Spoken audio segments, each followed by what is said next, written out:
Clara Reed was on her knees scrubbing her father's office floor when the wealthiest rancher in Laramie County walked through the front door. She heard her father's voice shift from sick man rasp to smooth-talking charm in the space of one breath. She heard him steer Cole Whitfield toward the parlor where her sister Agnes waited in pressed silk. Clara kept scrubbing. She always kept working. But Cole Whitfield never made it to that parlor. He stopped in the doorway, looked at Clara's ink-stained hands, at the ledger lying open beside her knee, at the numbers she'd circled in red, and said, "Her. That one. I want to speak with her." Her father's world stopped turning. If you want to see what an impossible moment like that changes, for everyone, subscribe to this channel right now and stay with me until the very end. And drop the name of your city in the comments. I want to see exactly how far this story travels. Clara had been awake since 4 in the morning. That was not unusual. What was unusual was finding a discrepancy in the county land records that made her set down her coffee cup so carefully it didn't make a sound, the way a person moves when they're afraid that any sudden noise might shatter something that can't be put back together.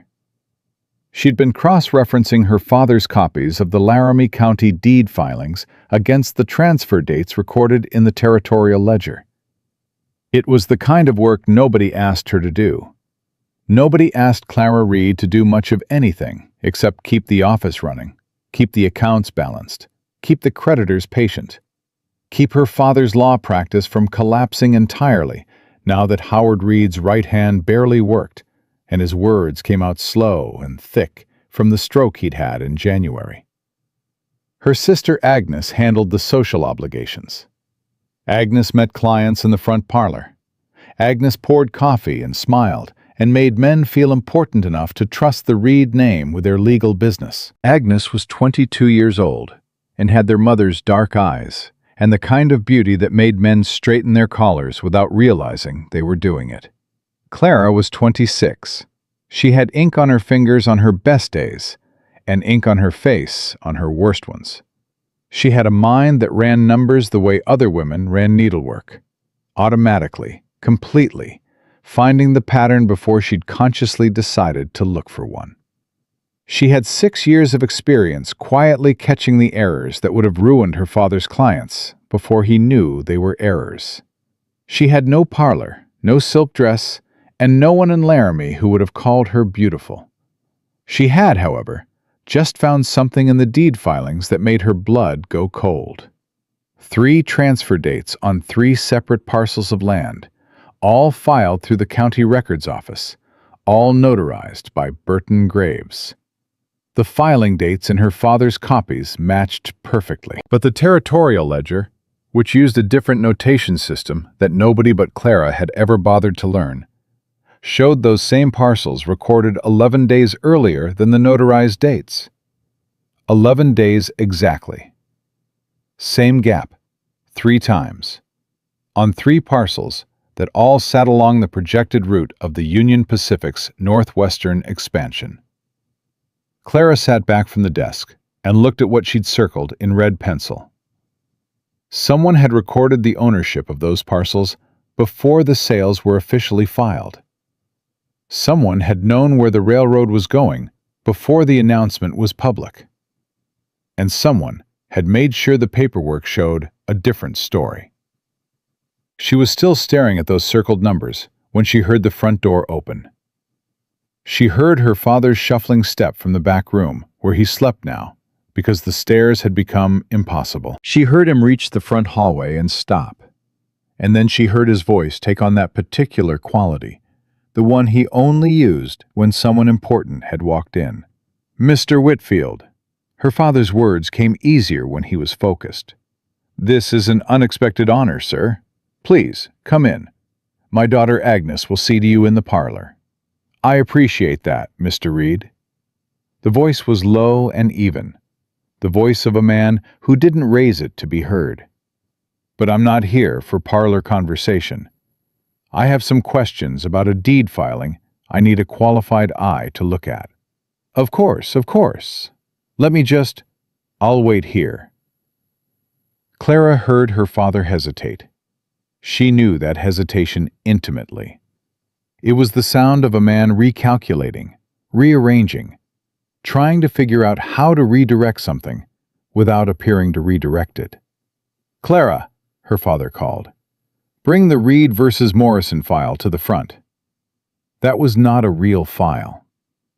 Clara knew every file in this office. Howard Reed was buying himself time to maneuver Agnes into position.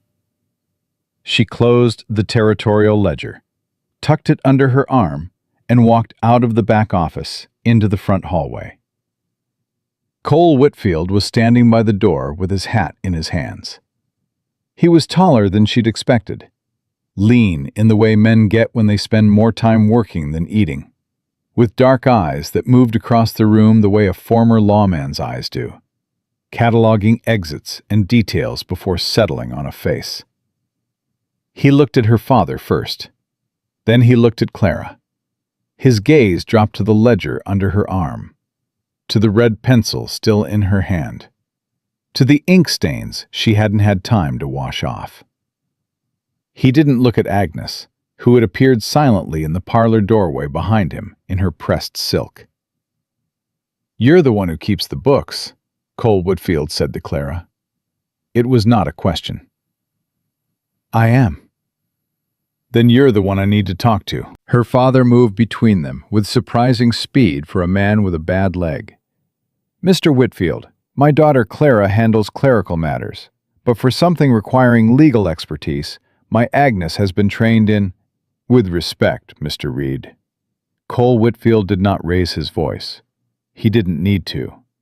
"I need someone who can read a deed filing and tell me if the numbers are right. Is that your daughter, or isn't it?" The silence in the hallway lasted 3 full seconds. "It's me," Clara said. Her father turned and looked at her with an expression she recognized. It was the look that said she had once again done the wrong thing by doing exactly what she was actually capable of doing. She looked back at him steadily and said nothing else. Cole Whitfield pulled a folded document from inside his vest and held it out to her. "I bought a parcel of land 6 months ago from a man named Patterson. He had a deed, properly notarized by the county clerk.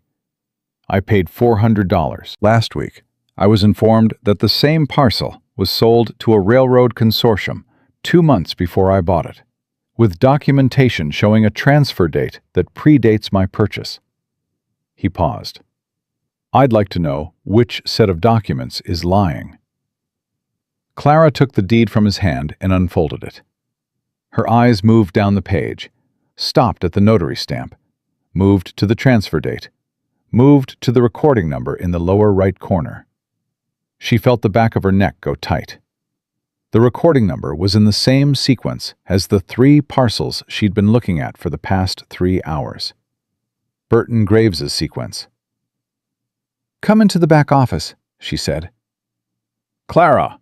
Her father's voice carried a warning she knew the shape of. "Father?" She did not look at him. "Mr. Whitfield needs help I can actually give him." She walked back toward the office without waiting to see if Cole Whitfield followed. He did. She heard his boots on the floor behind her, steady and unhurried. Agnes said nothing from the parlor doorway. When Clara passed, she caught a glimpse of her sister's face. Not angry, not wounded. Something more careful than either of those things.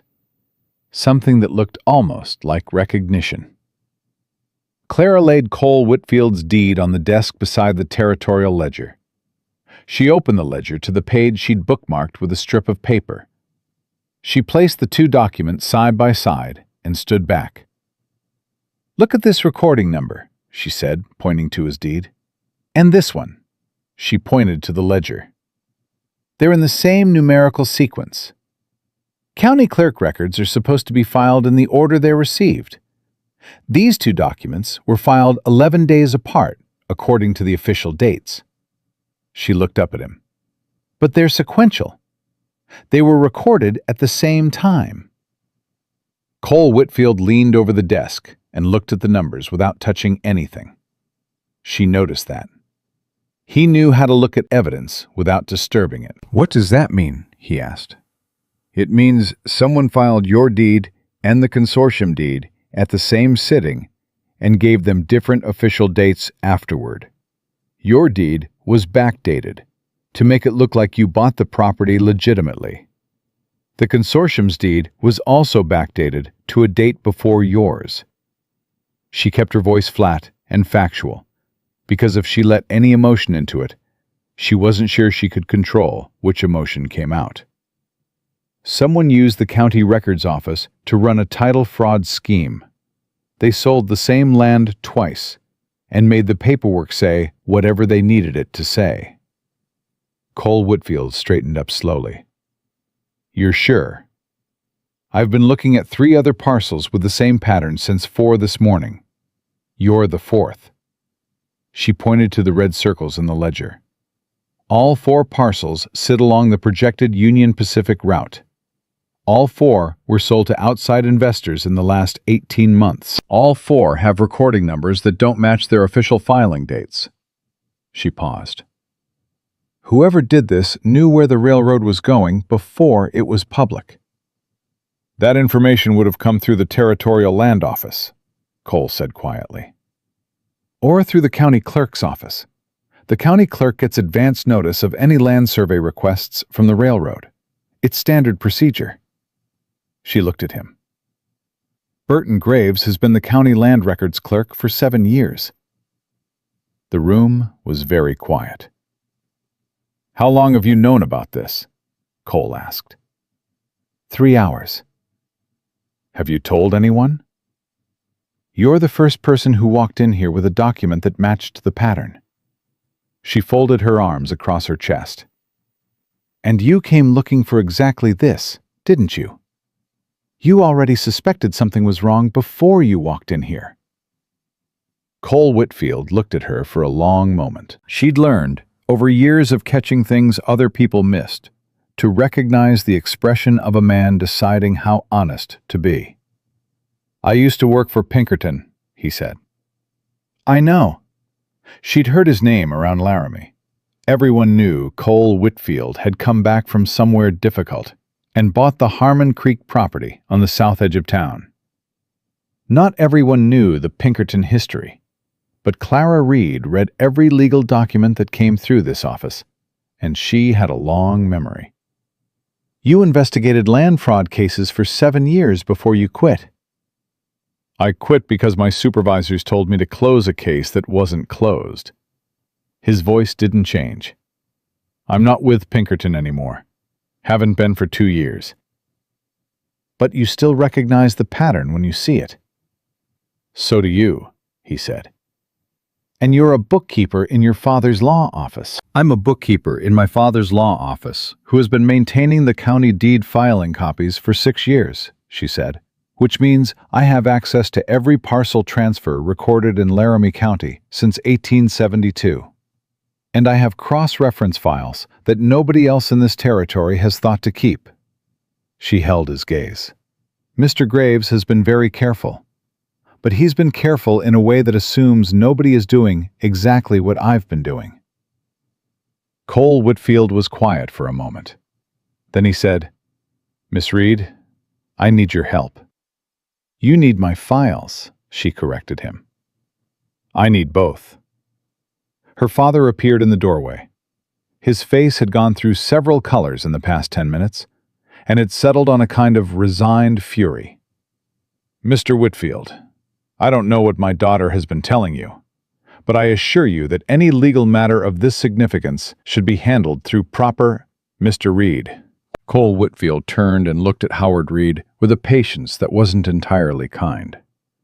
"Your daughter has just shown me evidence of a county-level land fraud scheme that involves at least 4 parcels and could involve dozens more.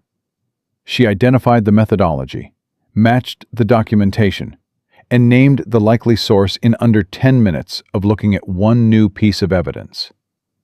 He paused. "I don't think she's out of her depth.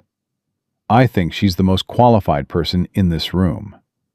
Howard Reed opened his mouth, closed it, looked at Clara with an expression she'd never seen on his face before, something complicated and quiet that she didn't know how to interpret and didn't have time to examine.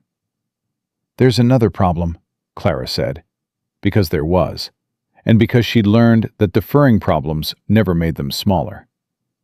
If Burton Graves finds out someone is looking at these records, he has the authority to refile, relabel, or selectively destroy county documentation. He controls the physical ledgers. Everything I have is copies. Copies are admissible in court, but only if they can be matched to originals that still exist. She looked at Cole. "We need to access the original county records before he knows anyone is looking." "Can you get us access to the county records office?"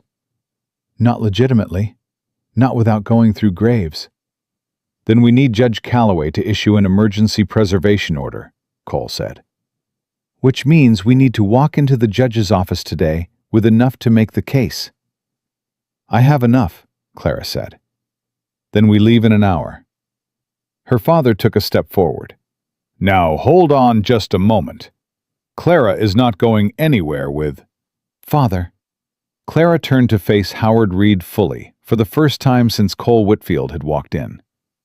Her voice was quiet. It had always been quiet. She'd learned young that quiet was more useful than loud. "I found something this morning that is bigger than anything this office has ever touched. If we handle it correctly, if we build the case properly, and get it in front of Judge Calloway before Graves has any reason to suspect, we have a chance to bring this to a resolution that matters." She held her father's gaze. "I am going to do this work. You can either support that or stand in the hallway and watch me leave. But I am doing it, either way." Howard Reed looked at his daughter, the daughter who had been running his practice for 18 months while he relearned how to hold a pen. The daughter who woke at 4 a.m. to catch errors that would have destroyed his clients. The daughter he sent to the back when wealthy men came through the front door. He said nothing. Cole Whitfield picked up his hat from the corner of the desk where he'd set it. "I have a horse and a wagon outside. We can carry your files. I'll need an hour to organize the cross-reference documents. They need to be in the right order before we present them, or they'll look like conjecture instead of pattern evidence." She began pulling files from the cabinet beside her desk, moving with the efficiency of someone who knew exactly where everything was, because she had put everything exactly where it was. "Do you have a way to get an emergency appointment with the judge?" "Tom Anker owes me a conversation," Cole said. "He's deputy to the marshal's office. If I tell him what we found, he can get us in front of Calloway before noon." "You trust Anker?" "I trust that he's not smart enough to be in on a scheme this complicated," Cole said. "Which, right now, is the same thing." Clara almost smiled. Almost. She pulled the territorial ledger from the desk, added it to the growing stack in her arms, and turned around to find Cole Whitfield watching her with an expression she couldn't immediately categorize. Not the way men usually looked at her, through her, past her, over her shoulder toward whatever more interesting thing existed behind. He was watching the way she moved, the way she organized, the way she was already 3 steps ahead in a situation she'd been handed 45 minutes ago. "You've been doing this kind of work for a long time," he said. It wasn't flattery. It was an observation, the same way he'd said she was the one who kept the books, factual and direct. 6 years, she said, and nobody outside this office knows what you can do. Nobody outside this office has asked. He nodded, as if that answered something he'd been trying to work out. Then he held out his hands for the files. She looked at his hands for a moment, calloused, steady, the hands of someone who'd carried heavy things for a long time. She handed him half the stack. Agnes appeared in the doorway as they were carrying the files toward the front of the office. She looked at the stack of documents, at Cole Whitfield carrying half of it without being asked, at the purposeful set of Clara's shoulders. Agnes Reed had spent her entire life being the one people looked at, This was, Clara realized, probably the first time her sister had watched someone look past her entirely and not known what to do about it. "You found something," Agnes said quietly. "In the ledgers. You found something serious." "Yes." "Is the office in danger?" Clara paused. "If we do this right, the opposite." She looked at her sister, really looked, the way she rarely let herself, because looking too long at Agnes's easy beauty and their father's clear preference had always cost her more than she could afford. "I'll explain when I get back." Agnes nodded slowly. Something moved across her face that Clara couldn't read in the time she had. Then Agnes stepped aside. Clara walked past her father without looking at him. She heard him call her name once, from behind, with that particular rasp that meant he was frightened and trying to disguise it as authority. She kept walking. The morning air outside hit her like cold water, clean and sharp. Cole Whitfield was already loading files into the wagon bed, stacking them with the careful attention of a man who understood that the order of things mattered. "You should know something," Clara said, stopping beside the wagon. "If Graves finds out what I've been doing, he has connections to 3 of the county commissioners. He can make my father's copies legally questionable. He can come after this office." "I know. I'm not telling you that to back out," she said. "I'm telling you so you understand what we're working against." Cole Whitfield looked up from the files. "Miss Reed, I walked away from a 7-year career because I was told to let a guilty man go. I bought a piece of land that turns out to have a fraudulent deed, and I walked into a law office this morning looking for someone who could read the evidence I couldn't prove alone." He settled the last file into the wagon bed and straightened up. "You have 6 years of documentation that nobody else knew existed. I have contacts and legal standing I haven't used in 2 years. He picked up the reins. "Between the 2 of us, Burton Graves has a problem."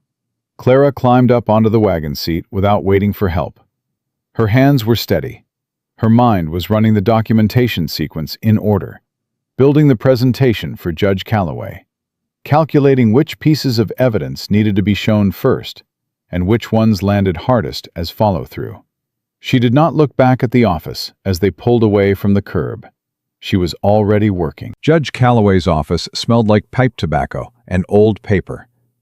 The particular combination of a man who had been making decisions in the same chair for 20 years and had stopped noticing what surrounded him. He was 63, heavy-set, with a white mustache that he touched when he was thinking, and a reputation for being difficult to impress and impossible to fool. He looked at the stack of documents Clara laid across his desk, without touching them. "Tom tells me this is urgent," he said. "It is," Cole said. "Tom also tells me the person who put this together is a bookkeeper." Calloway looked at Clara with a particular expression of a man who was willing to be proven wrong, but needed to be shown, not told. "Miss Reed." "Yes, sir." "Walk me through it." Clara had organized the documents in the wagon on the way over, rearranging the sequence twice in her head before they'd gone 3 blocks. She knew exactly how to build this. Not the way a lawyer would build it, with precedent and argument, but the way an accountant builds it, number by number, date by date, pattern emerging from repetition until the only possible conclusion was the one she'd already reached. She started with Cole's deed. She placed it on the desk, smoothed it flat, and pointed to the recording number in the lower right corner. Then she placed the territorial ledger open beside it, and pointed to the same sequence. Then she placed the 3 other parcels she'd identified, one at a time, each with its matching ledger entry, each with the 11-day discrepancy circled in red. She did not editorialize. She did not explain what it meant before she'd shown what it was. She let the numbers speak in the order they needed to speak. Calloway touched his mustache twice during the presentation. 3 times when she showed him the railroad survey request that had gone through the county clerk's office 4 months before the first fraudulent deed was filed. When she finished, the desk was covered in documents, arranged in a grid that showed, as plainly as anything Clara had ever constructed, that Burton Graves had used his position as county land records clerk to run a systematic title fraud operation across at least 4 parcels of high-value land along the Union Pacific corridor. The room was quiet for a moment. "How long did it take you to find this?" Calloway asked. "The pattern took about 3 hours once I had the right cross-reference. I've been maintaining copies of the county deed filings for 6 years, so the baseline data was already organized." She kept her voice even. "If I'd had reason to look for this specific discrepancy earlier, I would have found it earlier." "And Graves doesn't know you've been keeping these copies?" "No, it's not something anyone asked me to do. I did it because incomplete records create liability for my father's clients." She paused. "I don't think Mr. Graves has ever considered the possibility that someone outside his office was maintaining a parallel record set." Calloway looked at Cole. "You've seen fraud cases like this before." "Similar structure," Cole said. "Railroad expansion creates a narrow window where land values are predictable to anyone with inside information, but still officially unannounced. Someone in the right position can buy cheap, resell at inflated prices to outside investors, and cover the paper trail by controlling the official record." He leaned forward slightly. "The scale here is consistent with what I've seen. The methodology is more sophisticated than most because Graves has had years to refine it, but the fundamental weakness is the same. He had to create 2 sets of facts, and eventually, the numbers don't match." "And Miss Reed's cross-reference files are the proof of that mismatch?" "Yes, sir," Clara said. Calloway was quiet for a long moment. He looked at the documents spread across his desk with the expression of a man who had hoped his county was running cleaner than it was, and had just been informed otherwise. Then he straightened in his chair. "I'm going to issue an emergency preservation order for the original county deed ledgers. That means Graves cannot remove, refile, or destroy any documentation in the county records office until this is investigated." He looked at Clara. "I'm also going to need your cross-reference files entered into the court record. All of them. Can you have the full set prepared by tomorrow morning?" "I can have them prepared by tonight," Clara said. Calloway almost smiled. "I'll need a sworn statement from you as well, describing your record-keeping methodology, the discrepancies you identified, and how you came to find them." He looked at Cole. "And from you, regarding the fraudulent deed you purchased." "Understood," Cole said. "Tom?" Calloway looked at the deputy marshal, who had been standing by the door with the expression of a man trying to keep up with the conversation that was moving faster than he'd expected. "I want 2 men on the county records office before Graves arrives for work tomorrow morning. Nobody goes in or out without authorization until the preservation order is in effect." "Yes, sir," Tom Anker said. He looked at Clara with something that had shifted considerably from the skepticism he'd brought through the door. Not quite respect yet, but the beginning of it. They walked out of the judge's office into the midday glare of Laramie's main street. Clara stopped on the boardwalk and looked at the county records office 3 buildings down, its windows blank and ordinary in the afternoon light. She thought about Burton Graves sitting behind his desk in there right now, filing papers, notarizing documents, doing the small bureaucratic work of a man who believed he'd built himself something untouchable. "He'll know by morning," she said. "Yes," Cole said. "When he finds out what's happening, his first move will be to discredit the source." She looked at Cole steadily. "That means me. He'll argue that my copies are forgeries, that I created the discrepancies myself, that a woman keeping unofficial records outside the scope of her employment is not a reliable evidentiary source. That argument fails the moment we match your copies against the originals," Cole said, "which is why the preservation order matters. He can't touch the originals now." I know that. You know that. She kept her voice level. But there are 12 hours between now and tomorrow morning, and Burton Graves has friends in this town who'll hear something is happening before the preservation order is officially in effect. Cole was quiet for a moment. Then he said, "Is there somewhere you can put your original files tonight that isn't your father's office?" Clara thought about that. Her first instinct was Ruth Harmon's boarding house, which was 3 blocks off the main street and run by a woman who had the discretion of a priest and the memory of a judge. But she needed somewhere the files could be physically secured, not just socially protected. "The church," she said.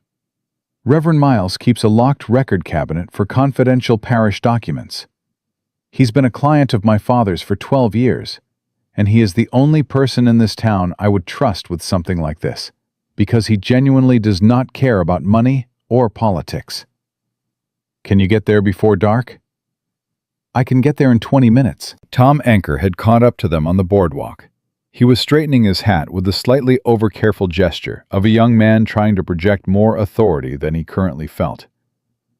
"Miss Reed," he said, "for what it's worth, I've been in that county records office a dozen times and never noticed anything wrong with those filings." "You weren't looking for it," Clara said. It wasn't unkind. Nobody was. "I'm looking for it now." He glanced at Cole. "I'll have men on the records office by 7 tonight, before Graves finishes his supper." He walked back toward the marshal's office with the purposeful stride of a man who had just been handed a reason to matter. Clara and Cole stood on the boardwalk together for a moment, in the particular silence of 2 people who have just done something that cannot be undone. "You should eat something," Cole said. She blinked. The statement was so practical and so unexpected that she almost didn't know what to do with it. "I'm fine. You've been awake since 4 in the morning, and you haven't eaten anything since before that." His voice was not concerned in a fussy way. It was the voice of a man who noticed things and said them directly. "We have 12 hours before this becomes a different kind of problem. You should eat something before it does." Clara looked at him. He was watching the street, not her. His eyes moving the way they'd moved in the records office.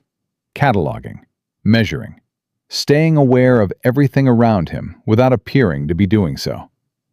It was a professional habit, she recognized, the kind that never fully stopped even when the profession was gone. "There's a place on 2nd Street, she said. "They serve lunch until 2.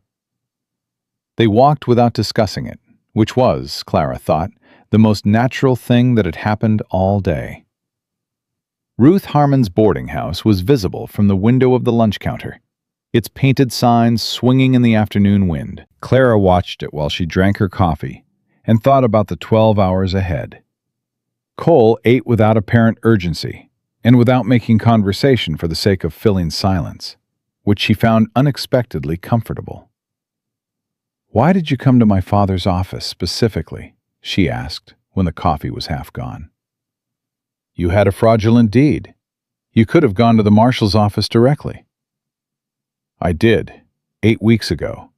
He set down his fork. "Tom Anker told me it was a civil matter and referred me to a land attorney in Cheyenne. The Cheyenne attorney told me the documentation looked legitimate and suggested I'd misread the situation." He looked at her steadily. "I knew the documentation didn't look legitimate. I knew what I was seeing. But knowing and proving are different things, and I needed someone who could read the county filing system the way I read a case file." He paused. "I asked Ruth Harmon, who kept the deed records for this county. She told me about your father's office. She told me about you specifically." "Ruth Harmon told you about me?" She said, and I am repeating this exactly, "Howard Reed's youngest daughter has been running that office since before his stroke, and she knows those land filings better than the county clerk does. But nobody will ask her because they see Howard Reed's bookkeeper instead of the sharpest legal mind in Laramie County." He picked up his coffee. "I decided to find out if she was right." Clara was quiet for a moment. She's been my father's client since 1869, she said finally. She's also not wrong about things, Cole said. Clara thought about the 6 years she'd spent in that back office, the files she'd organized, the errors she'd caught, the patterns she'd identified in document after document, while her father handled the front room and her sister handled the clients. And nobody asked what Clara was finding because nobody considered that she was finding anything at all. She thought about the stack of cross-reference files sitting in the wagon outside. Years of invisible work that had turned out to be the one thing that could break a fraud case that had already defeated a marshal's office and a Cheyenne attorney. She thought about Burton Graves, sitting in his office 3 blocks away, and the 11-day gap in his records that he'd never imagined anyone would find. "He's going to come after my father's practice," she said. "Even if we prove everything. Even if the case is airtight. He has enough influence with the county commissioners that he can make things difficult for any law office that brought this against him." "Probably," Cole said. "Is that a reason to stop?" She looked across the table at him. He was watching her with that same direct, unadorned attention she'd noticed in her father's office. Not the attention of a man who was looking at a woman, but the attention of a man who was looking at a person he was trying to accurately assess. "No," she said. "It's a reason to do it right." He nodded, as if that was the answer he'd already calculated. They went to the church first. Reverend Miles was a small, dry-voiced man who had survived 20 years in Wyoming territory by being absolutely unintimidated by anything that wasn't a theological question. He listened to Clara's explanation, looked at the stack of files, looked at Cole Whitfield standing behind her with his hat in his hands, and said, "Second drawer on the left. I'll lock it myself when you're done." He did not ask a single question about the content of the files. It took 40 minutes to transfer everything to the church cabinet and document what was where. Cole held files while Clara organized them, handing each one over in the order she asked for, without needing to be told twice. She noticed that. The way he followed her lead in her domain as naturally as she'd follow his in his. When they came back out onto the church steps, the afternoon was starting to lean toward evening. The light had gone amber, and long across the street and somewhere down the block, a horse was complaining about something with considerable feeling. "I need to go back to the office," Clara said. "I have to prepare the sworn statement for Calloway tonight." "I'll come with you." "You don't have to." "Miss Reed." He said it the same way he said everything. No particular inflection, no performance. "Graves has had dealings with your father's practice for years. He knows that office. When he finds out what's happening, which will be sometime in the next 12 hours, the first place he'll go is your father's records." He looked at her. "I'd rather be there." Clara thought about arguing. She thought about the particular habit she'd built over 6 years of handling everything alone, because asking for help meant admitting she needed it. And admitting she needed it meant confirming everyone's unspoken belief that she couldn't manage without someone else's authority behind her. She looked at Cole Whitfield, who had carried half her files without being asked, who had followed her lead in the judge's office, who had quoted Ruth Harmon's assessment of her without softening it or adding qualifiers. "All right," she said. They walked back toward the office in the amber evening light, and Clara was already composing the sworn statement in her head, lining up the facts in the order they needed to appear, building the structure of what came next with the same methodical precision she'd brought to everything she'd ever done alone. The difference was that this time, someone was walking beside her who already knew what she was capable of. She didn't know yet what to do with that, but she kept walking. When they turned the corner onto the street where her father's office sat, Clara stopped. Agnes was standing on the front step with her arms crossed and an expression Clara had never seen on her face.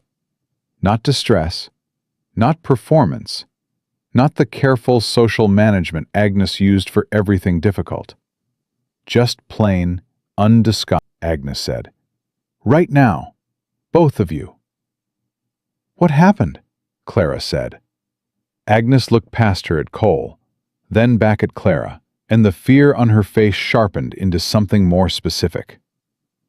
Burton Graves came by an hour ago, she said. He sat with Father for 20 minutes. I couldn't hear everything. She paused. But I heard him say your name, Clara. He said it the way men say something they're planning to get rid of. Clara moved past her sister and into the office without breaking stride. Her father was sitting behind his desk with his hands flat on the surface in front of him. The posture of a man who has just been told something he is trying to decide how to carry. He looked up when she came in, and something moved across his face that she couldn't immediately name. Guilt, maybe. Or the particular shame of a man who has spent years underestimating someone and has just been shown the cost of it. He knows, Clara said.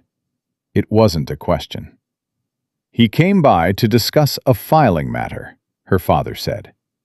His words came slower in the evenings, the strokes work, and right now each one arrived with the weight of what he wasn't saying behind it. He asked about your cross-reference files. He knew you kept them. He's known for some time, apparently. What did you tell him? Howard Reed's hands pressed harder against the desk. I told him I didn't know what he was referring to. Clara looked at her father. He did not look away. He didn't believe you, she said. No. A pause. He said that if any unofficial documentation from this office were to surface in connection with a legal matter involving his department, he would have grounds to challenge the integrity of our entire filing system. He said the county commissioners would have no choice but to review our license to practice. Her father's jaw tightened. He said it pleasantly, the way a man says something pleasant when what he means is a threat.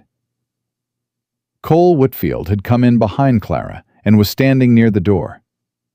Agnes had followed and was standing with her back against the wall beside the window, watching her father with an expression Clara had never seen on her sister's face. Focused, hard, stripped of its usual performance. He came here because he already knows about the judge, Cole said.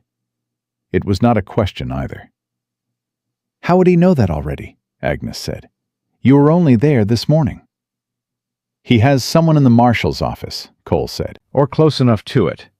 Tom Anker is honest, but honest men talk to their wives, their friends, people they trust. Word moves fast in a town this size. He looked at Clara. He's not going to wait for the preservation order. He came here to put your father on notice before it's in effect. He wants Howard Reed scared enough to pull the documentation back voluntarily. The documentation is already at the church, Clara said. Cole nodded once. Then he can't get to it through your father. He doesn't know that yet. No, Cole said, which gives us until he figures it out. Howard Reed looked between his daughter and Cole Whitfield, with the expression of a man watching a conversation happen at a speed and altitude he was struggling to reach. What exactly have you two set in motion today? He said carefully. Clara told him. She laid it out the same way she'd laid it out for Judge Calloway. Methodical, sequential, the numbers first and the conclusion after. She watched her father's face as she talked, watched him move from confusion to recognition, to something that looked, slowly and painfully, like understanding. When she finished, the office was very quiet. You've been keeping parallel records for 6 years, her father said. Yes. And you never told me. You never asked what I was doing. She said it without anger. It was simply true, and they were past the point where softening it served any purpose. I did it because it was the right way to protect our clients. I did it because incomplete records create liability. I did it because it was the responsible thing to do. She looked at him steadily. "I didn't tell you because I didn't think you'd consider it worth your attention." Howard Reed was quiet for a long moment. His right hand, the one that had never fully come back from the stroke, moved slightly on the desk surface in the involuntary way it sometimes did when he was trying to hold something still inside himself. "Clara," he said finally. His voice had gone rough. "I owe you a conversation that is long overdue, but not tonight." "No," she agreed. "Not tonight."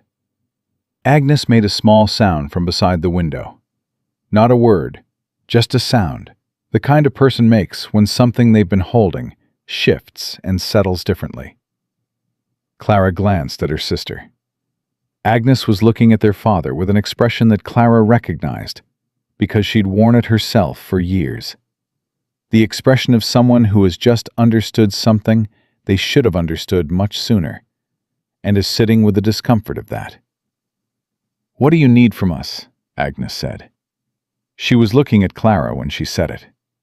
The question landed differently than anything Agnes had said to her in years, because it assumed that Clara was the one who knew, and that Agnes's role was to support rather than to direct. Clara wasn't sure her sister fully realized she'd said it that way. "I need to write the sworn statement for Judge Calloway tonight," Clara said, "and I need someone to stay in this office while I do it." She looked at her father. "If Graves comes back or sends someone, I need to know." "I'll stay," Agnes said immediately. Cole said, "I'll send word to Tom Anchor that Graves has already made contact with your father's office. That information changes the urgency of the timeline." He looked at Howard Reed. "Mr. Reed, if anyone comes to this office tonight asking about your daughter's records, your filing system, or anything connected to the county land records, you know nothing. You've been unwell. Your bookkeeper manages those matters independently, and you are not in a position to speak to specifics." Her father looked at Cole for a moment. "You were Pinkerton," he said. "I was. And now you're a rancher with a fraudulent deed and my daughter's cross-reference files." "That's about right." Howard Reed made a sound that might have been something close to a rueful laugh. "All right, Mr. Whitfield. I know nothing." Clara settled at her desk and pulled out a clean sheet of paper. The sworn statement had been organizing itself in her head for the past 3 hours, and now she simply had to put it down in the right order. She wrote the way she always worked, quietly, completely, without stopping to second-guess the structure, because the structure was already correct before she began. Cole sat in the chair across from her desk. He did not talk. He did not hover. He read through the copies of the matching deed filings she'd set aside for the court record, going through them with the same systematic attention he'd brought to everything else, making small notes in the margin of his own copy, in a handwriting that was cramped and precise. Agnes made coffee. She brought a cup to Clara without being asked, set it beside the inkwell without disturbing anything on the desk, and went back to the front of the office without comment. It was such a small thing. Clara felt it anyway. An hour into the statement, Cole looked up from his documents. "There's something I haven't told you," he said. Clara kept writing. "Tell me." "The parcel I bought from Patterson. Patterson bought it from a man named Decker 18 months ago. Decker was a Union Pacific surveyor who left the company, and left Laramie in a considerable hurry about 6 months after the sale." He set down his pen. "I've been trying to find Decker for 2 months. Nobody in this county seems to know where he went." Clara stopped writing. "A Union Pacific surveyor," she said, "who sold a parcel along the projected railroad route to a private buyer at below market price, then disappeared." Cole's voice was even. Graves couldn't have known the specific route without inside information from the railroad company. He could have estimated based on the terrain surveys, but the precision of which parcels he targeted suggests he had specific knowledge. "Decker was his source," Clara said. That's what I think. Which means there's someone inside Union Pacific who is also profiting from this. And it means Graves has more protection than just the county commissioners. He paused. If any of this connects back to Union Pacific interests, the pressure on Judge Calloway to make this go away will be significant. Clara looked at him across the desk. The lamp between them threw light and shadow in equal measure, and she thought about how differently this day had gone from every other day she'd sat at this desk in this office, cross-referencing documents that nobody asked her about, for clients who never knew she'd saved them. "How significant?" she said. "Significant enough that we need to move faster than I planned," Cole said. "The preservation order alone isn't enough. We need someone who can take this beyond the county level.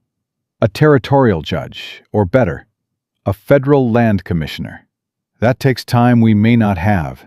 "I know someone," Cole said. "A federal land agent named Briggs, who's been working the Wyoming Territory for 3 years. I worked 2 cases with him when I was with Pinkerton. He's honest, he's methodical, and he has the authority to freeze county records independently of the local courts." He looked at her steadily. "But to bring him in, I have to send a wire tonight, and he has to trust that what I'm sending him is real. Which means he needs to hear your name attached to this. My name means nothing to a federal agent. It will mean something when I tell him you've maintained 6 years of parallel deed filings that document a county-level fraud scheme nobody else caught." Cole's voice didn't change. It never seemed to change. "Briggs respects thoroughness more than credentials. Your methodology is the credential." Clara was quiet for a moment. She thought about what it meant to put her name on something that was going to draw the attention of people with far more power than Burton Graves. She thought about the signed statements, the court records.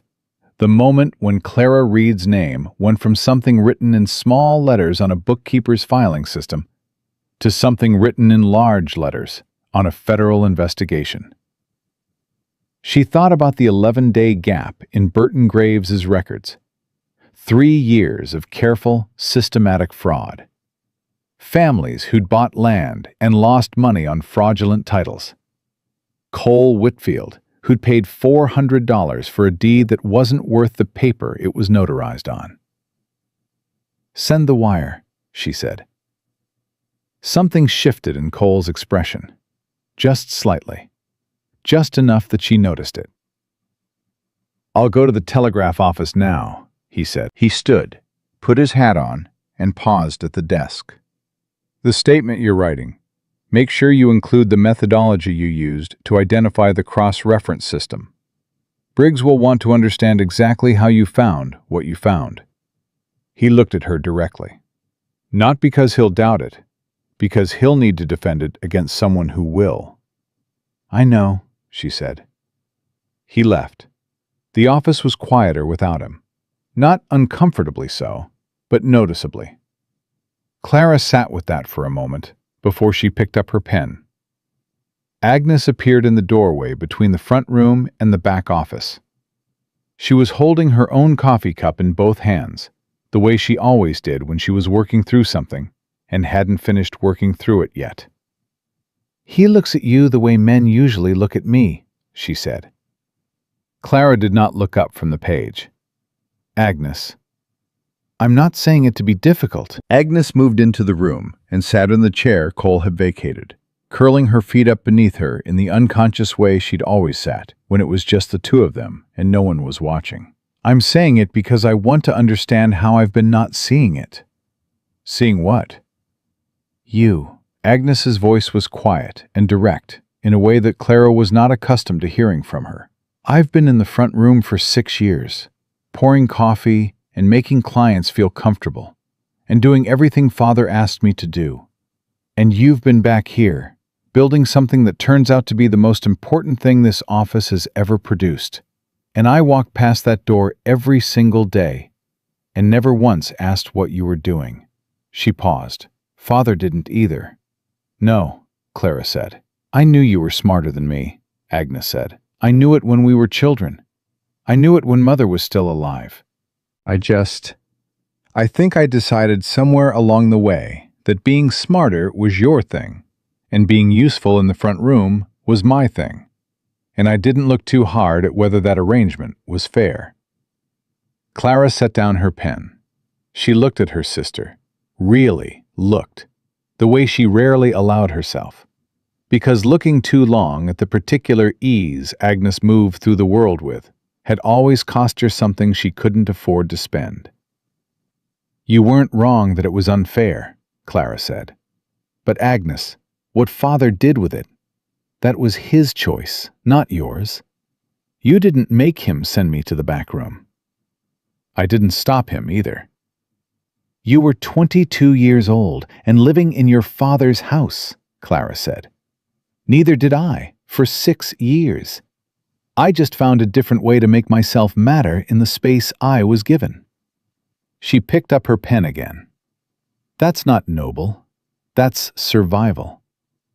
Agnes looked at her for a long moment. "The man Graves said he was going to arrange for me to marry," she said. "Mr. Patterson." Clara's hand stilled. "Patterson is the man who sold Cole Whitfield the fraudulent deed," she said carefully. "I know. I heard enough of what you told Father." Agnes's expression didn't waver. "I want you to know that I never agreed to it. Father mentioned it once, and I told him I wouldn't discuss it. He didn't push, because he still needed me in the front room." She looked down at her cup. "But he would have pushed eventually. If things had gotten worse with the creditors, he would have pushed." Clara thought about that. About the particular kind of trap that looked like a parlor and silk dresses, and being the daughter everyone could see. "Agnes," she said, "when this is over, when whatever happens with Graves happens, and the office is still standing, or it isn't, we need to have a different conversation about how this place runs." "I know," Agnes said. "I want that conversation." She looked up. "I also want to learn what you've been doing in this office, the actual work, the filings and the cross-references and whatever it is that means you could build a federal case in a single day." She said it without performance, without charm, without any of the social machinery she usually deployed. Just plainly. "Will you teach me?" Clara looked at her sister for a long moment. "Yes," she said. Agnes nodded.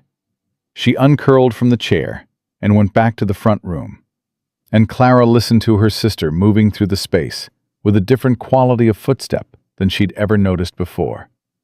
Less like someone who owned the room, and more like someone who was figuring out what they actually wanted from it. Clara went back to the sworn statement. She was on the 3rd page when she heard the front door open. Her pen stopped moving. She heard Agnes's voice, calm and even. "The office is closed for the evening, sir."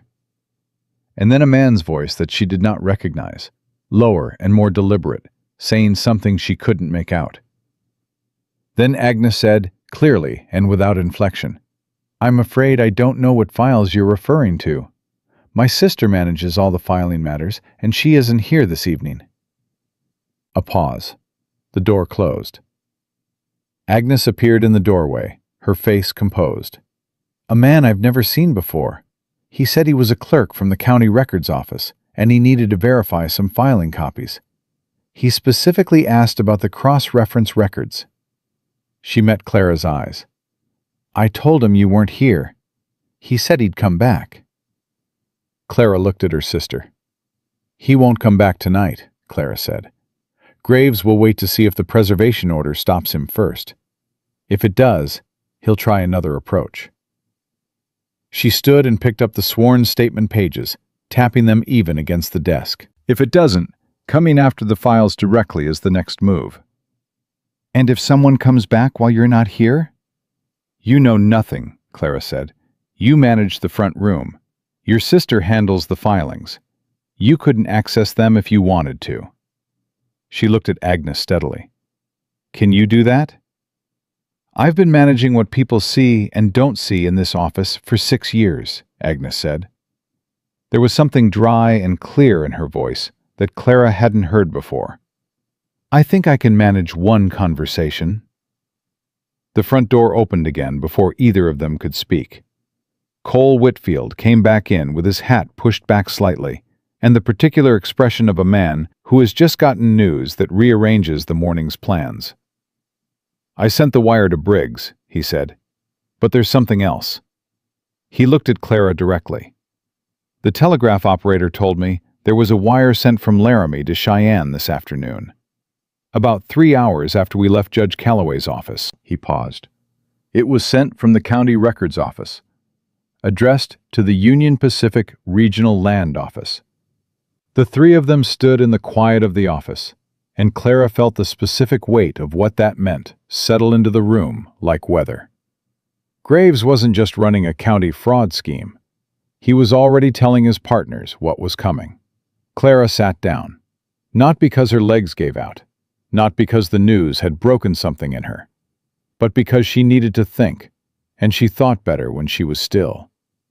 She set the sworn statement pages on the desk and pressed both hands flat against them and looked at the wall in front of her and let the new information rearrange everything she'd built in her head over the past 16 hours.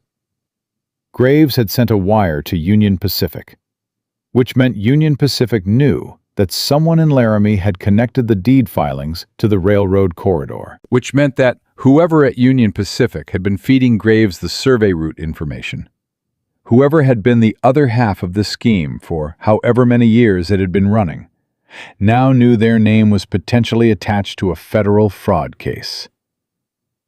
How much does Union Pacific know, she said, about what we have?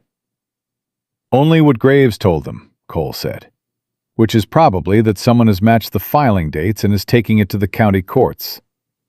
He pulled the chair Agnes had vacated and sat down across from her. He won't have told them about your cross-reference system. He doesn't know the full scope of what you have. He knows enough to send a warning wire in 3 hours. Yes. Then whoever receives that wire in Cheyenne is going to send someone here. She looked at Cole. How long? Fastest rider from Cheyenne is 7 hours if they leave tonight. Morning train is 6 hours. Either way, we have until morning at the earliest. Tomorrow afternoon at the latest. Briggs, I asked him to come as fast as he could move. He'll understand what that means. Cole leaned forward, with his forearms on his knees, his hat in his hands, turning it slowly, the way he did when he was working through something he hadn't resolved yet. The problem is that Briggs arriving in Laramie at the same time as a Union Pacific representative creates a jurisdictional question that Calloway will have to untangle before anyone can touch those county records.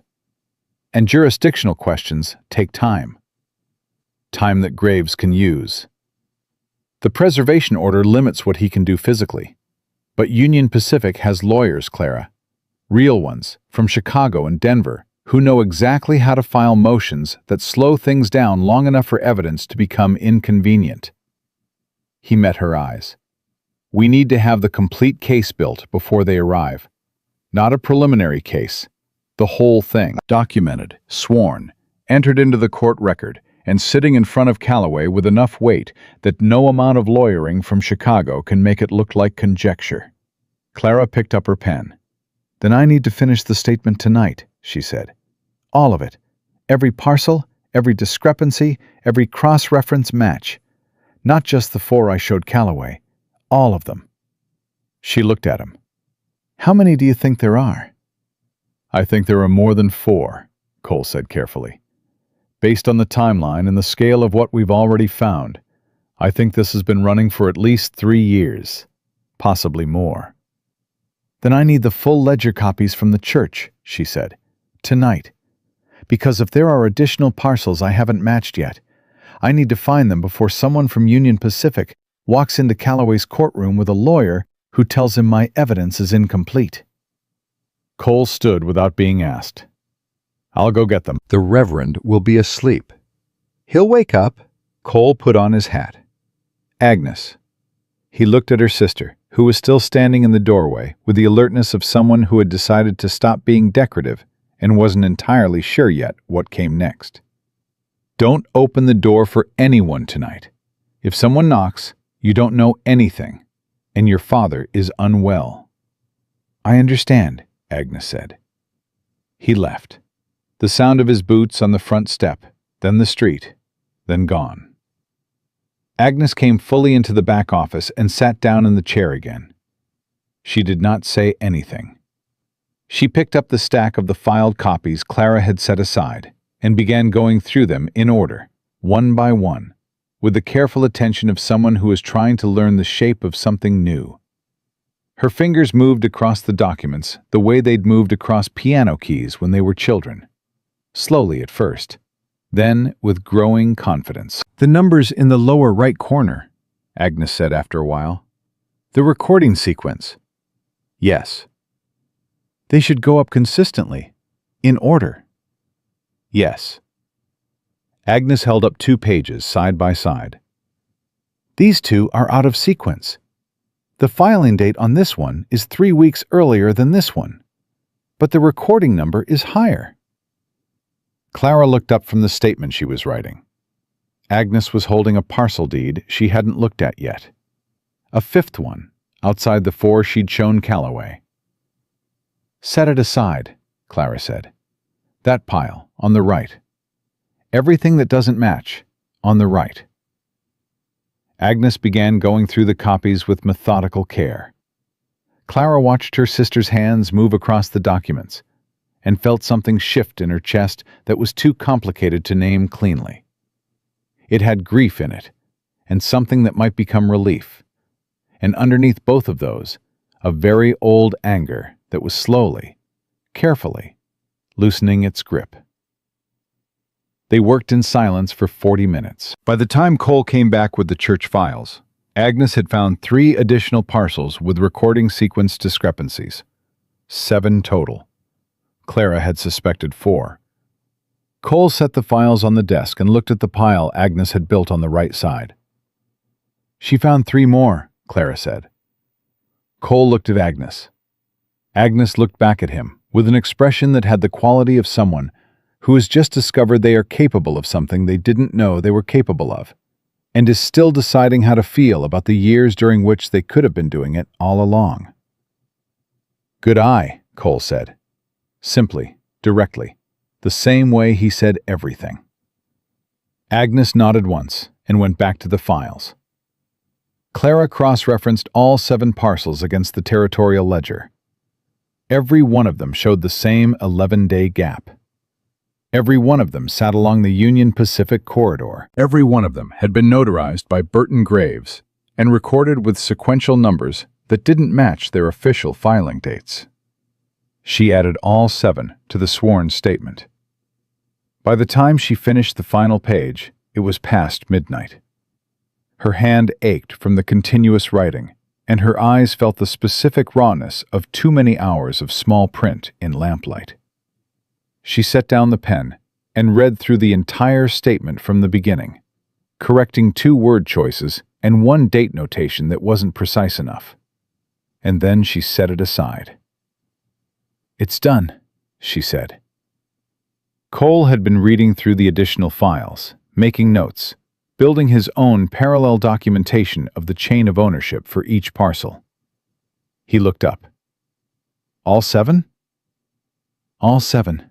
The methodology, the cross-reference system, the discrepancy pattern, the railroad corridor connection, and the timeline.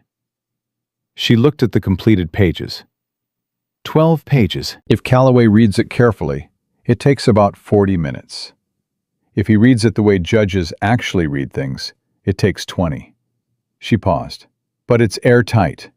Anyone who goes through those numbers will reach the same conclusion. Cole stood and picked up the pages, going through them quickly with the eyes of someone who knew what a case file needed to hold up in court. He didn't read every word. He read the structure, the way a person reads a building, checking the load-bearing elements, looking for the places where something might give under pressure. His expression didn't change while he read, which Clara had come to understand meant he was concentrating, not disapproving. "This is good," he said, setting the pages down. "This is very good."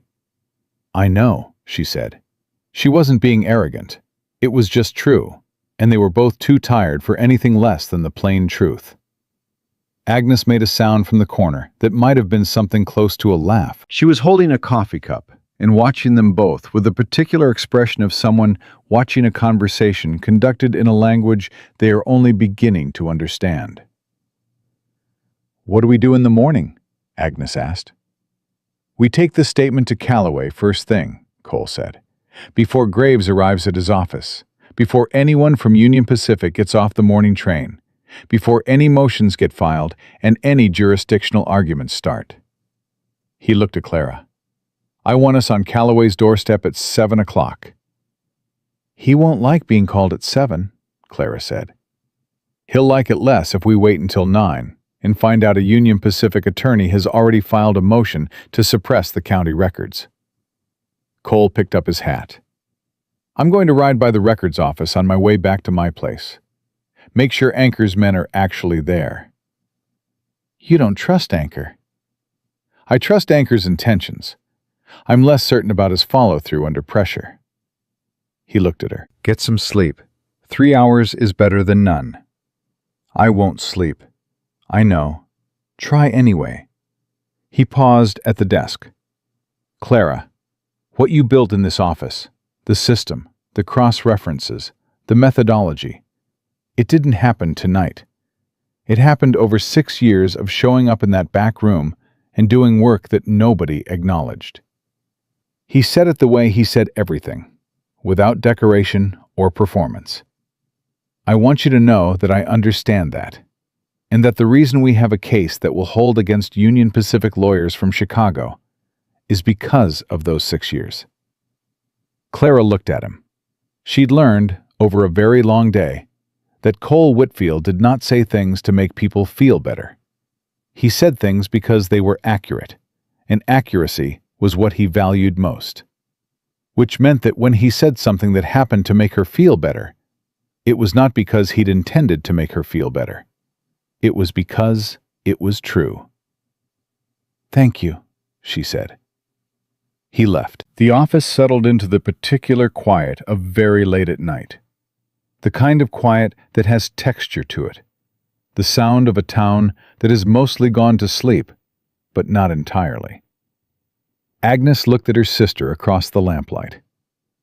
"He's in love with you," she said. "He doesn't know it yet, but he is." "Agnes, I'm not wrong." Agnes set down her coffee cup with the finality of someone making a declarative statement, not inviting debate. "I have spent 6 years watching men look at women from across rooms and deciding what they thought of them in 10 seconds. He's not doing that. He's looking at you like he's still figuring out what you are. And he keeps looking because he hasn't finished yet." She tilted her head slightly. "That's different. That's the kind of looking that doesn't stop." Clara looked at the pages of the sworn statement on her desk. She thought about Cole Whitfield carrying half her files without being asked. She thought about him quoting Ruth Harmon's assessment of her, word for word. She thought about him sitting across this desk for 3 hours tonight, not talking, not hovering, just present in the specific way that some people know how to be present, as a weight that steadies rather than a pressure that crowds. She thought about Eleanor, who he had lost 4 years ago and had never fully stopped losing. "He's a man who is still grieving," she said. "I know," Agnes said. "That's not a reason it isn't true. It just means it's going to take longer."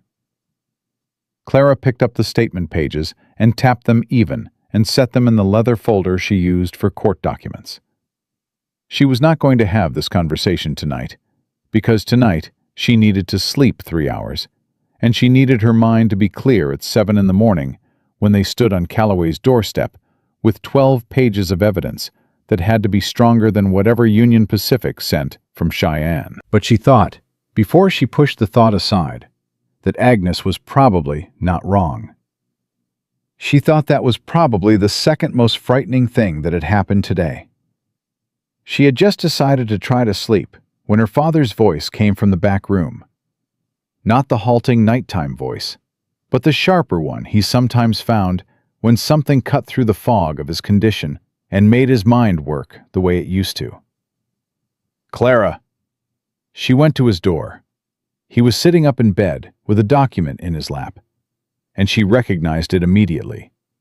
It was the original copy of the Reed Law Office's county filing authorization, the document that gave her father's practice the legal right to maintain copies of county deed records. He'd had it since 1871. She'd assumed he'd forgotten it existed. "Sit down," he said. She sat in the chair beside his bed. He held up the authorization documents. "This gives this practice the right to maintain official copies of county deed filings for the purpose of client representation. It was signed by Judge Harmon in 1871 and renewed every 5 years. He looked at her. It was last renewed in 1876 by Judge Calloway. Clara was very still. "Your cross-reference files aren't unofficial," her father said. "They were never unofficial.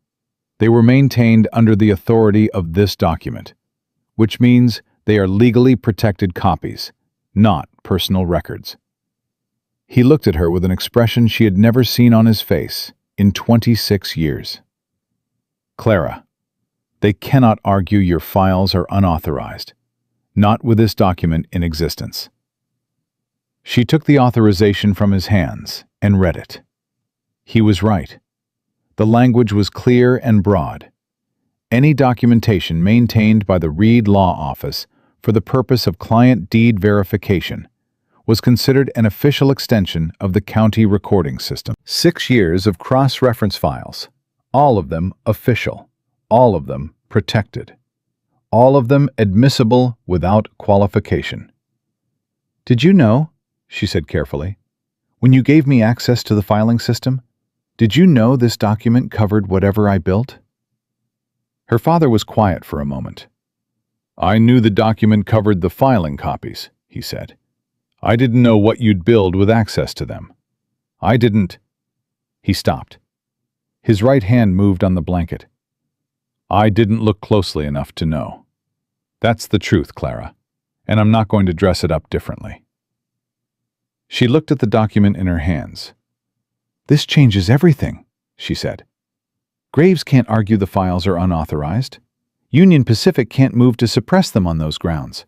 And Calloway already renewed this authorization, so he knows exactly what it covers." "Take it with you in the morning," her father said. "Take it first, before the sworn statement. Let Calloway see it first." She looked at her father. Howard Reed, who had spent 6 years walking past the door of the back office without asking what she was doing inside it. Howard Reed, who had sent her to the back room when Cole Whitfield came through the front door. Howard Reed, who was sitting up past midnight with a document he'd had for 15 years, holding it out to his daughter because it was the right thing to do, and he had run out of reasons not to do it. "Thank you," she said. He nodded, and something in his face shifted into an expression she didn't have a name for yet. She thought maybe it would take a while to develop one. She went back to her desk, added the authorization document to the leather folder, and sat for a moment in the quiet. 7 parcels, 12 pages of sworn testimony, 6 years of officially protected cross-reference files, a federal agent on his way from wherever Briggs was when Cole's wire reached him, and a county authorization document that made the entire evidentiary foundation unassailable. Burton Graves had built his scheme on the assumption that the only records that mattered were the ones he controlled. He had not counted on the woman in the back room. She closed the leather folder, turned down the lamp, and sat in the dark for a moment, listening to the quiet of Laramie at 1 a.m. The ordinary sounds of a town that did not yet know what tomorrow was going to look like. Then she heard it. Not from the street, from the alley beside the office. The specific, careful sound. Clara stood. She crossed to the window without touching the curtain, and looked out at the angle that let her see the alley without being visible from it. A man was crouched at the side door of the office, with something in his hands that caught the faint moonlight. Not a weapon. Something smaller, more deliberate. He was trying to pick the lock. Clara did not move toward the door. She moved toward her desk, opened the bottom drawer, and took out the small derringer her father had insisted she keep there after a client dispute had turned ugly 3 years ago. She had never fired it at anything except a fence post. Her hands were steady. She crossed to Agnes's doorway and touched her sister's shoulder once, firmly. Agnes came awake the way women who have spent years sleeping lightly come awake. Instantly, without sound. "Side door," Clara said quietly. "Someone's picking the lock. Go wake father and stay with him. Don't come out until I tell you." Agnes looked at the derringer. Something moved across her face. Fear, and underneath it something harder than fear. She nodded and was gone. Clara went to the side hallway and stood with her back against the wall beside the door, the derringer in her right hand and the leather folder pressed against her chest with her left. The folder with the sworn statement, the authorization document, everything. She heard the lock give. The door opened slowly. The man who came through was not someone she recognized. Medium height, dark coat, the particular careful movement of someone who did this professionally and understood that speed and stealth were not the same thing. He was holding a canvas satchel. He had not drawn a weapon. He was not there to hurt anyone. He was there to take the files. "Stop," Clara said. He stopped. He turned toward her voice with the practiced calm of a man who had been caught before and knew that the first 10 seconds of being caught determined everything that followed. He looked at the derringer. He looked at Clara's face. He made the calculation that experienced men make about whether the person holding the gun is willing to use it. Clara looked back at him with the steadiness of someone who has spent the last 20 hours fighting for something that matters and has run completely out of patience for people who want to take it away. "The files you're looking for are not in this office," she said. "They haven't been here since this afternoon. So whatever Mr. Graves sent you to find, you are not going to find it here." The man said nothing. He was still doing his calculation. "You have 2 choices," Clara said. "You walk back out that door and tell Mr. Graves that the Reed office had nothing.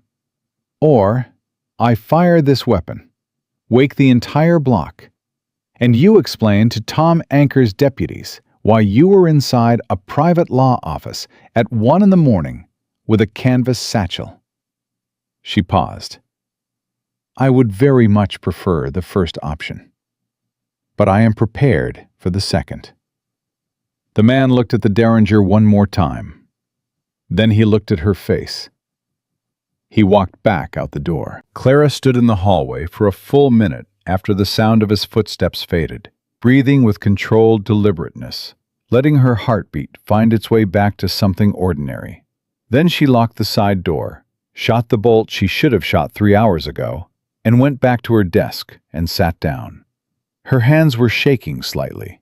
She set the derringer on the desk and looked at it, and let the shaking run its course, because fighting it was a waste of energy she needed for other things. She heard the front door open and was on her feet again before she'd consciously decided to move. Cole Whitfield came through the front door with his hat off and an expression on his face that sharpened considerably when he saw her standing in the hallway with a derringer still on the desk behind her.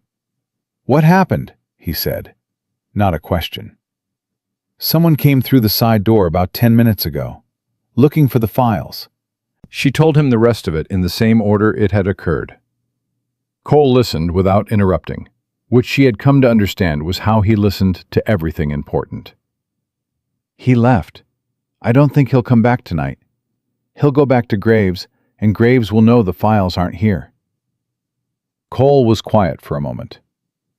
You weren't going to shoot him. I was prepared to shoot him, Clara said. There's a difference. Fair enough. He looked at the Derringer. Are you all right? Yes. She paused. My hands shook afterward. That's normal, he said. That's what hands are supposed to do afterward. He sat down across from her desk the way he'd sat for the past 3 hours, with the ease of someone who had decided this was where he was meant to be sitting. I was coming back because Anchor's men weren't at the records office. Clara stilled. What? 2 deputies were supposed to be on that building by 7 tonight. At midnight, nobody was there. I rode to find Anchor, and he told me one of his deputies had received a message saying the preservation order had been postponed, pending a procedural review. Cole's jaw was tight. There is no procedural review. Someone fabricated that message to get Anchor's men off the building. Graves, or whoever Graves is working with in the county commissioner's office. Cole leaned forward. Clara, he got to the records office tonight. He's had 3 to 4 hours with those original ledgers. The specific cold that moved through her then was not fear. It was the particular chill of understanding exactly how much damage 3 hours could do to a case built on the integrity of original documents. He can't have destroyed them, she said, working through it as she spoke. Destruction would be too obvious. If the originals disappear entirely, it confirms everything. He'd refile, alter the dates on the original entries, make the ledgers match the official filing dates instead of the sequential recording order. She looked at Cole. Which means the cross-reference files would now show a discrepancy that doesn't exist in the originals anymore, Cole said. Yes, that's the move. They looked at each other across the desk. The authorization document, Clara said. Yes. If my files are officially protected copies, made under the 1871 authorization, then any alteration to the originals after the preservation order was requested, even if the order was fraudulently delayed, constitutes tampering with protected legal documentation. She reached for the leather folder and opened it to the authorization. He didn't know about this document. Nobody outside this office knew it existed. If we can establish the timeline, when the preservation order was requested, when Anchor's men were fraudulently recalled, when Graves accessed the building, we can prove that the original ledgers were altered after the court process began. Which is obstruction of justice, Cole said. Federal charge. Which brings Briggs in with full authority, not just advisory standing. Clara closed the folder. But we need the timeline documented. Anchor's logbook, the telegraph record showing when the fraudulent message was sent, the records office entry log. She paused. And we need all of it before 7 this morning. Cole stood. I'll get Anchor moving on the logbook right now. He owes me that much, and he knows it. He stopped at the desk and looked at her directly. Clara, you have held this entire case together since 4 o'clock yesterday morning. The files, the statement, your father's document, and now this. I need you to know that what happens tomorrow works because of everything you built, not in spite of any of it. She looked back at him. Agnes's words from earlier moved through the back of her mind. He keeps looking because he hasn't finished yet. And she set them aside because there was work to do, and because some things needed the right moment, and this was not it. Go get Anchor, she said. I'll have the timeline documented before you get back. He left. She wrote. At 4 in the morning, with the timeline fully documented, and the complete case file assembled and organized in the leather folder, Clara finally allowed herself to stop. She made coffee, drank half of it, and sat in the quiet of the office, where she had spent 6 years doing work that nobody looked at, and felt, for the first time in longer than she could clearly remember, that she was exactly where she was supposed to be. They were on Judge Calloway's doorstep at 10 minutes past 7. Calloway opened his own door in his shirt sleeves, with the expression of a man who had been awake since before they arrived, which meant someone had already told him that his preservation order had been circumvented. He looked at Clara's leather folder. He looked at Cole. He stood back from the door without speaking and let them in. The meeting took 45 minutes. Clara presented the authorization document first, the way her father had suggested. Calloway read it twice, and she watched him understand what it meant. That every file Clara had built over 6 years carried the legal weight of his own signature on the 1876 renewal. His expression when he looked up from the document was not pleased exactly, but it was the expression of a judge who has just been handed a tool he knows how to use. Then she walked him through the timeline. The fraudulent message that recalled Anker's deputies. The window in which Graves had accessed the records office. The specific nature of the alterations she expected he'd made, and why those alterations would now constitute federal obstruction rather than county record management. Calloway touched his mustache 3 times during the timeline presentation. 4 times when she laid out the authorization argument. "You're telling me," he said when she finished, "that Burton Graves, in attempting to destroy your evidence, has actually handed us a federal obstruction case that supersedes anything I could have done at the county level?" "Yes, sir," Clara said. "And you've been awake for," he looked at the clock on his wall, "approximately 27 hours?" "About that." Calloway looked at Cole. "Is she always like this?" "I've known her for 1 day," Cole said. "So far, yes." Calloway almost smiled. It didn't quite reach its destination, but it came close. He picked up his pen and began writing on the letterhead that meant what he was writing had the full weight of his court behind it. "I'm issuing a revised preservation order that explicitly references the authorization document and covers all Reed Law Office copies as protected legal documentation. I'm also issuing an order for the immediate inspection of the county records office, with Tom Anker and 2 federal deputies in attendance." He looked up. "Your federal agent, Briggs." "I'm expecting him on the morning train," Cole said. "Good, because what you're describing, the Union Pacific connection, the surveyor who disappeared, the coordinated suppression of county court procedure, that is not a matter this court can handle alone." Calloway signed the order and pressed his seal into the wax with the deliberate finality of a man who has made a decision and is not revisiting it. "I've been on this bench for 20 years, and I have never issued a preservation order that was circumvented within 12 hours. He handed the document to Clara directly. Not to Cole, to Clara. "See that this doesn't happen to the next one." "Yes, sir," she said. Federal Agent Briggs arrived on the 10 o'clock train. He was a compact, gray-haired man with the economical movements of someone who had been doing difficult work in difficult places for a long time, and had learned to conserve everything except attention. He shook Cole's hand with the ease of old colleagues. He shook Clara's hand, and then held it for a moment while he looked at her, the way a person looks when they are matching a reputation to a face. "The cross-reference system," he said. "Cole's wires said you'd built a parallel filing record for 6 years." "Yes, sir." "Under the 1871 authorization?" "Yes." He nodded slowly. "I've been trying to build a case against Union Pacific's land acquisition practices for 2 years. The problem has always been the county records. They look clean from the outside."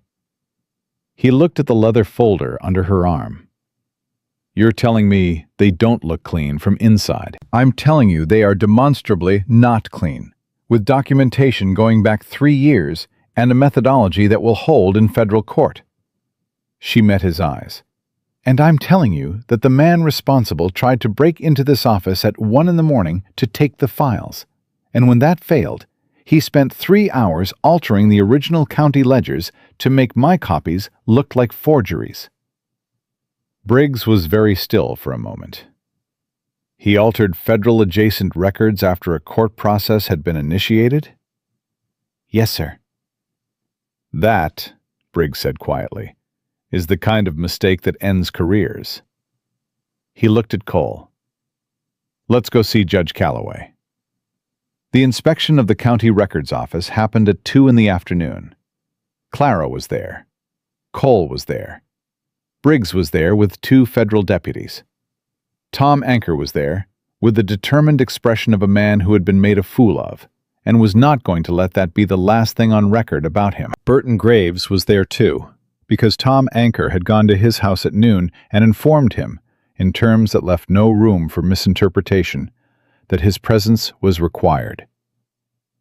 Graves had brought a lawyer from Cheyenne, a polished, expensive man who had clearly arrived on the same morning train as Briggs and had spent the intervening hours preparing arguments. He began presenting those arguments the moment Briggs opened the first ledger. He stopped presenting them 12 minutes later, when Clara opened the leather folder, placed her cross-reference files beside the original ledger, and showed Briggs, page by page, every place where the original entries had been altered to match the official filing dates. The alterations were careful. They were professionally done, but they had been made over 3 to 4 hours by a man working alone under time pressure, and they were not as invisible as Burton Graves had believed they would be. Because Clara's cross-reference system didn't just record the dates, it recorded the ink composition notation she'd developed over 6 years of handling these documents, a personal shorthand she'd used to track document aging and authenticity for her own verification purposes. Nobody had known she was doing it. She had done it because it was the thorough thing to do. The altered entries were written in fresh ink. The lawyer from Cheyenne stopped talking and looked at his client. Burton Graves looked at the open ledger, at the cross-reference files laid beside it, at the fresh ink notations that Clara's 6-year methodology had made inescapable. And his face went through several things quickly before settling into the gray stillness of a man who understands that the architecture he built his certainty on has just come down around him. He looked at Clara. She looked back at him. She did not feel triumph exactly. She felt the specific clarity of a thing that is finished, the way a sum feels when the final column adds up exactly right and there is no longer any question about what the numbers say. "Mr. Graves," Briggs said. His voice was conversational, almost gentle, the way very experienced men sound when they are stating something that doesn't require emphasis. "I think we should sit down." The full accounting took 3 weeks. 7 fraudulent deed transfers. $42,000 in fraudulent proceeds. Burton Graves and 2 Union Pacific land agents, whose names had appeared in a series of correspondence that Briggs's office found in Graves's home. The surveyor named Decker, located in Salt Lake City, who had been waiting for 2 years for the moment when cooperating with federal investigators was safer than staying quiet, and whose testimony filled in the last gaps in the connection between the county records office and the railroad company's advanced knowledge of its own route. The Patterson deed, the one Cole had paid $400 for, was restored. His land was clear. Howard Reed's law office was not only intact, but had been formally commended by Judge Calloway's court for the role its documentation system had played in uncovering a multi-year fraud scheme. The commendation used Clara's name. It used it twice. Agnes Reed began learning the deed filing system on a Monday morning in April, sitting at the second desk that Cole Whitfield had brought from the Harmon Creek Ranch property and carried into the back office without being asked. She was slower than Clara, and she knew it, and she did not pretend otherwise. But she showed up every morning, and she stayed until the work was done, and by the end of the first month, she had started catching things that Clara's eye had skimmed past. "You have good instincts," Clara told her one evening, going through the day's files. Agnes looked up. "I have adequate instincts," she said, with the particular honesty she'd been practicing since things herself. "You have exceptional ones. I'm trying to learn the difference." Clara accepted that. It was true, and Agnes had earned the right to say it plainly. On a Thursday evening in late April, Cole Whitfield came by the office after the day's work was finished, the way he had been doing with increasing regularity since the investigation had concluded. He sat across from Clara's desk, and they talked about the Harmon Creek property, which needed a functioning deed review done for the spring title transfer. And then they stopped talking about the Harmon Creek property and sat in the comfortable quiet that had built itself between them over weeks of shared purpose and honest conversation. "Ruth Harmon asked me yesterday," Cole said, "what my intentions were." Clara looked up from the file she was closing. "What did you tell her?" "I told her my intentions were to ask you a question, and that the answer depended on you." He was turning his hat in his hands, the way he did when he was working through something. And she had come to know, in the weeks since the investigation, that this particular movement meant he had already worked through the thing, and was now in the separate, harder business of saying it. "I spent 4 years after Eleanor died, convincing myself that building something alone was the responsible choice. That wanting something for myself was a luxury I'd already used." He looked at her steadily. "I was wrong about that. I was wrong in the specific way that people are wrong when they're afraid, and calling it principle." Clara set down the file. "I'm not looking for someone to take care of," he said. "I'm not looking for someone who needs me to make sense of things. I know what you're capable of. I watched you build a federal case in a single day with 6 years of work nobody knew existed, and a derringer you were prepared but not eager to use." Something that was close to a smile moved across his face. "I'm not under any illusions about who would be taking care of whom in this arrangement." "Then what are you asking?" Clara said. "I'm asking if you'd be willing to find out what building something together looks like," he said. "Not because you need a partner, and not because I need one. Because we both chose to keep showing up to something that was hard, and the choosing mattered. And I don't want to stop choosing." He held her gaze without looking away. "That's what I want. If you want something different, I'd rather know now than later." Clara looked at Cole Whitfield, who had walked into her father's office one morning, looking for someone who could read the evidence he couldn't prove alone. Who had carried her files without being asked. Who had sat across this desk for 3 hours without making it about himself. Who had looked at her with the specific, sustained attention of a man who was still figuring out what she was, and had kept looking because he hadn't finished. She thought about the 6 years she'd spent in this office, doing work that mattered in a space where it didn't count. She thought about what it had taken to stop waiting for someone to notice the back room and simply open the door herself. She thought about the 11-day gap in Burton Graves's records that he had never imagined anyone would find, and about the woman who had been finding things like that for 6 years, because thoroughness was its own reason. Because the work was worth doing, whether or not anyone was watching. Because some people build things carefully and completely in the quiet and the dark, and trust that the truth of what they've built will eventually matter to someone. It had. "Yes," Clara said.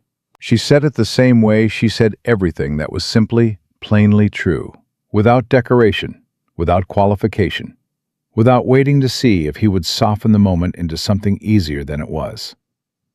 He did not soften it. He looked at her across the desk with the steady, clear-eyed recognition of a man who has just been told something real and knows how to receive it. Outside, Laramie went about its ordinary evening business, indifferent to the particular thing that had just been decided in the back office of the Reed law practice. The territory was full of land and ordinary struggle, and the slow, unglamorous work of building something in difficult country with imperfect tools. It always had been. Clara Reed had spent 6 years in this office doing invisible work that turned out to matter more than anything anyone had asked of her. She had built a case that brought down a county clerk and reached the hand of a railroad company and gave 12 honest families their land back. She had done it with ink and paper, and the kind of careful, sustained attention that most people mistake for small work, until the moment when small work turns out to be the only work that holds. She had done it because it was right, because thoroughness was its own reward, because the truth of a well-kept ledger doesn't ask for an audience. It simply is. Clara Reed had never needed anyone to notice the back room to know her work was worth doing. She had simply kept doing it, year after year, in the quiet and the lamplight, until the day the work walked in the front door and finally asked for her by name.